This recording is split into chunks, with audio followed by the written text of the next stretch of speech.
So which is the better camera for real estate? The Blackmagic Pocket Cinema Camera 6K Pro or the Sony A7S III or FX3, whichever one you want to use because it's the same camera. Let's get into it. Hey creators, Aimon here, and this is where I help you master your creative mindset. If you're new here, I talk about creative philosophy and I sometimes talk about cameras and real estate videos because that's what I do all day long. So today, obviously, we are comparing these two cameras specifically when it comes to real estate. But if you are not in the real estate niche, I'm sure you'll still get some value out of this. So what I'm going to do is talk about the pros of each of the cameras and then the cons of each of the cameras, and then ultimately let you know which one I'm going to be sticking with moving forward. Quick backstory, I've been in the real estate niche for about 3 years now, and I've shot thousands of homes. You know, I started off shooting on the A7 III back in the day, moved on to the A7S III as soon as it came out. You know, I've shot maybe 1,500 homes with the A7S III, and you know, maybe 700 or 800 homes with the Blackmagic Pocket Cinema Camera 6K Pro. Such a mouthful. I'm gonna put it down now because it's a bit of a beast. If you're wondering why I'm not holding the Sony, it's because I'm shooting on it, obviously. All right, so firstly, the pros of the Sony. Now, obviously, this is a fantastic camera. Honestly, it still blows me away to this day. And it's crazy because a lot of people that I show some of the different videos, you know, I think there's a clear difference in quality, but some people just cannot even tell the difference.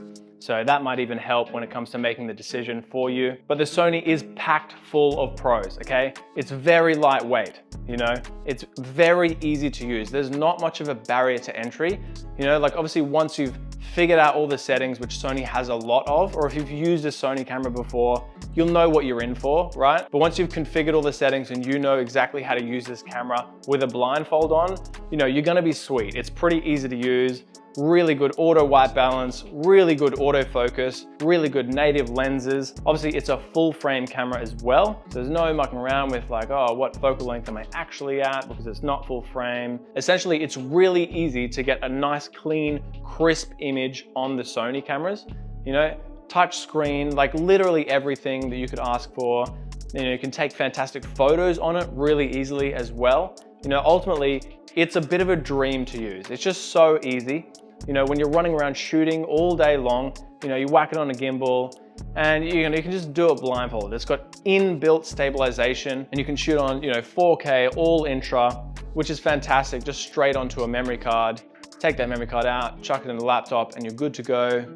Quite easy to edit with. You know, it's got S-Log3, which as long as you're exposing correctly, you can pretty much nail exposure in almost every light. When you're indoors and there's a bright outdoors, you know, literally everything. You're gonna retain your highlights, you're gonna retain your shadows.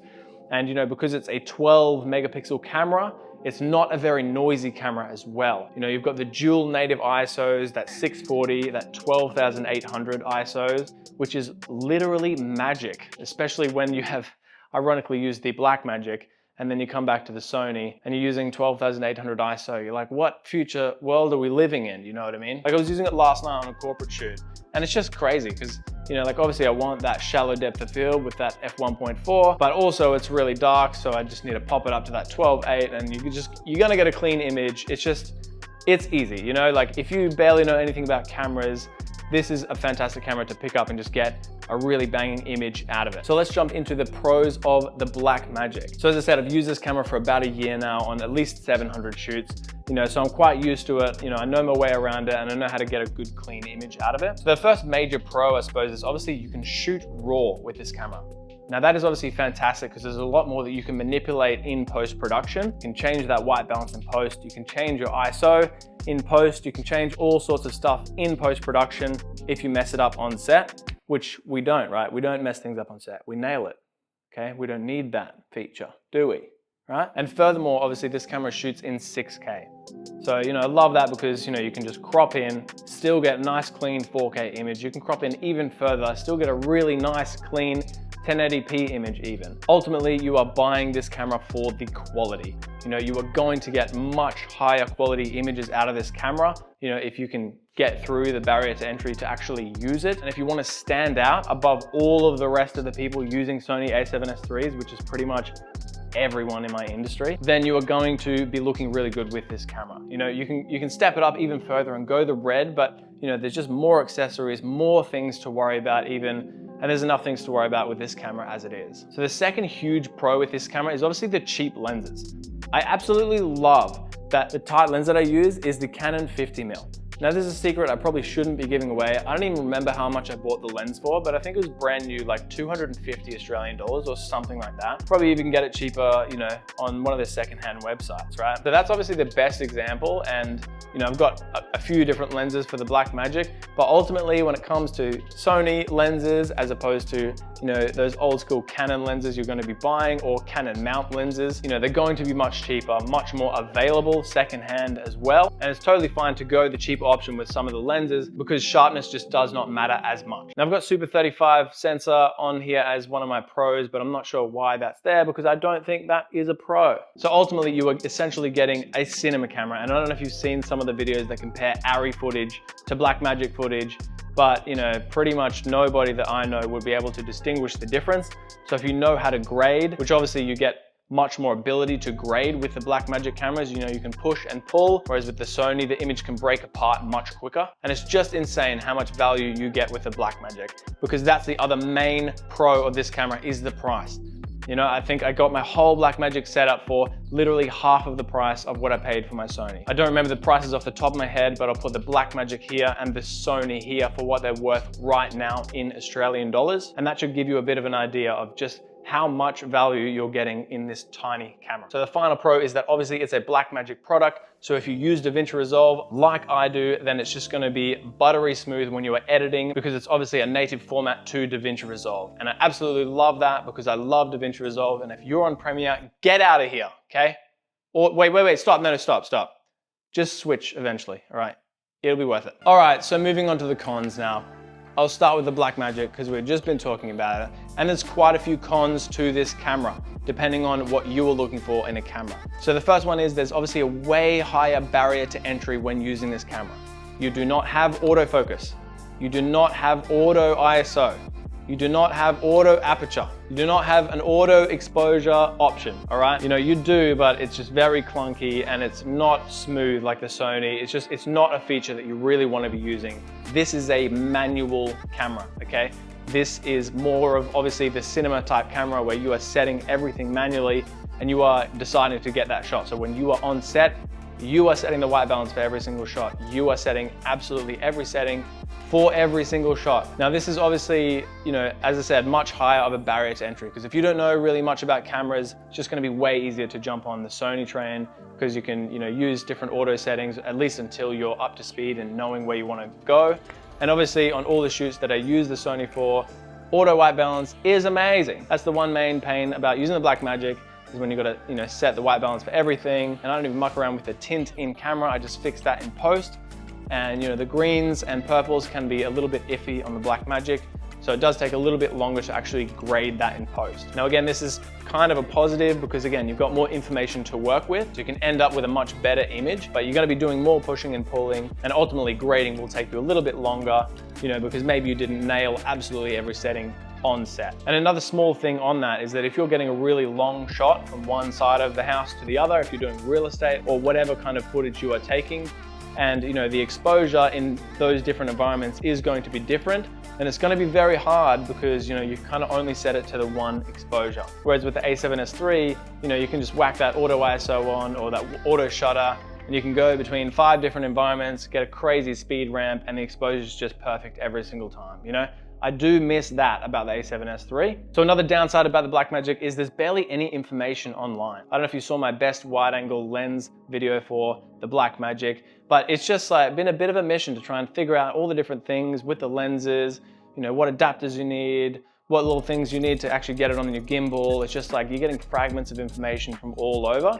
But there's 9 million Sony channels on the internet. So if you want to find anything about the Sony, especially A7S III, then you're set, okay? Just YouTube that and you will figure it out in no time at all. You know, you find yourself at 3 AM just scrolling through some random forum thinking that you've actually found the piece of information that you need, but then it turns out it's not that piece of information or that product isn't available in your country and it makes you want to do something stupid. So another con with the Blackmagic is obviously it's much heavier. The whole setup, you're gonna have heavier lenses, it's a heavier body, so it's harder to balance on a gimbal, and when you're shooting all day with it, you're gonna get bigger biceps. Is that a positive? I don't know, okay? No, but seriously, it's something to consider. Obviously, you know, using a gimbal, it's at like a weird angle, you know, and you're doing that all day long. Like you're gonna get some gimbal elbow or something like that later in life. Like it's just a heavier setup to use, and that's definitely something to consider, because obviously with the Sony cameras, you're just whipping around, the thing's like a kilo, you know, it's so light. So another con about the Blackmagic is that batteries die very, very quickly. Okay, you know, the Sony batteries, they last all day. It's crazy. But the Blackmagic, you know, I might get 2 shoots out of that. I'm shooting for about an hour at each different shoot, but I've just got to have a couple of batteries charged all the time, ready to go for the Blackmagic, because you just have no idea when your battery is going to die, you know? So you got to sacrifice little things like having your brightness on the monitor quite low, whereas on the brightness on the Sony, you can have that all the way up and just,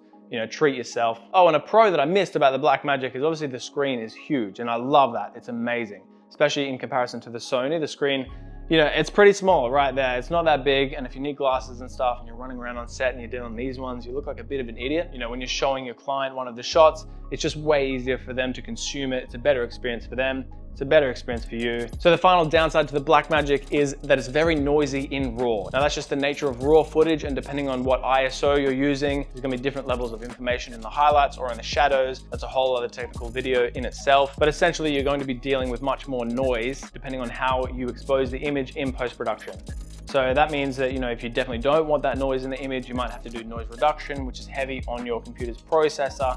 You know, it's gonna take longer to export. All these things are something to consider when buying the Blackmagic Pocket Cinema Camera 6K Pro. So moving back to the Sony, some of the cons are that obviously it's not as high resolution. You know, it's got that nice crisp 4K, but it's definitely not 6K and it's definitely not RAW. The other main downside of the Sony for me is that literally everyone has it, as I said. And I don't know about you, but I just don't want all of my videos and all of my footage to be looking like absolutely everyone in my industry, because then it's harder for clients to actually decide to choose you over that person, depending on what your service offers. And that is if you are using these cameras for business reasons. So yeah, just if your stuff looks the same as everyone else, it's going to be harder to distinguish why I should actually, you know, book your services over them. And everyone's using it just because there is a lower barrier to entry. It's much easier to use it. You barely have to do any grading on it, and it just comes out nice and crisp and clean. So the final downside of the Sony is it has expensive lenses. There's much less people selling these lenses secondhand online.